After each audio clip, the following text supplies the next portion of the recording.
We received an absolutely incredible donation from one of our alumni from Buffalo Grove High School, Mr. Stephen Yachtman and his wife Ellen. Mr. Yachtman is a 1988 graduate of Buffalo Grove High School, and he gave us $1 million to really create and transform what is a manufacturing, engineering, and biomedical healthcare space at Buffalo Grove High School that will definitely impact the lives of so many students in the future. When I first got the call that we had a donor willing to really help us expand manufacturing, it brought chills. I really had chills. This is an area that we know our students are interested in.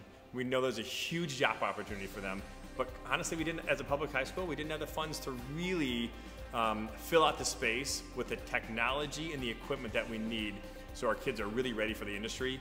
And now, just that fast we can. What you see around us right now, I think will look incredibly different here in the next 3 or 4 months. When I spoke with Mr. Yachtman, one of the things most important to him was that this space be named, once it was completed, for a teacher who really impacted his life, Mr. Saul Plopoulos. Mr. Plopoulos was his AP Physics teacher, a very popular teacher at Buffalo Grove High School, very well respected and liked by so many students through the years, is now retired and has just remained a driving force in Mr. Yachtman's life and a key influencer. I sent him a thank you note, and he responded with, "No, it's my honor to give back to the high school that made such a difference in my life. And of all the schooling that I've been through in my entire life, no place has impacted me like Buffalo Grove High School."